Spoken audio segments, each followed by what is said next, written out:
Hello friends, আজকেও চলে এসেছি তোমাদের সাথে নতুন কালেকশন শেয়ার করতে। তো প্রথমেই যেটা দেখাচ্ছি দোলা সিল্কের মধ্যে ভিনেক কালারটা তো দেখো খুবই সুন্দর। আর এর সামনেটা পুরো মিররের কাজ করা আর সুতোরও কাজ করা রয়েছে অনেক রকম কালার দিয়ে। আর এর প্যান্টটা যাচ্ছে এরকম ঠিক সিম্পলের মধ্যে, আর ওড়নাটা অর্গানজার ওড়না। তোমরা প্রায় দোলা সিল্কের মধ্যে পেয়ে যাবে অর্গানজার ওড়নার পাড়ও রয়েছে এইটা। আর একটা দেখাচ্ছে পিঙ্কের মধ্যে, এটাও দেখো ঠিক এইরকম কাজ, আর তার মধ্যে রয়েছে পুরো চিকনের কাজ করা। আর প্যান্টটা যাচ্ছে ঠিক এইরকম, আর ওড়নাটা ঠিক যাচ্ছে বেনারসি ডিজাইনের ওড়না।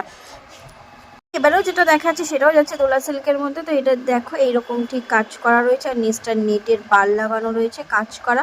এর হাতাতেও কাজ আছে, প্যান্টটাতেও কাজ আছে, আর ওড়নাটা ঠিক যাচ্ছে নেটের। এবারে যেটা দেখাবো সেটা বিচিত্রার মধ্যে পুরো রেড কালার। কাজটা দেখো খুব সুন্দর, কিন্তু এটাও প্যান্টের কাজ আছে, আর বুকের কাজটা ঠিক এইরকম কাজ, আর অল ওভার তোমরা পুরো কাজ পেয়ে যাবে। আর ওড়নাটাও কিন্তু খুব সুন্দর। তো তোমরা যদি নিতে চাও তাড়াতাড়ি কমেন্ট করে বলো। তো অল ইন্ডিয়া ডেলিভারি করা হবে। তো টাটা।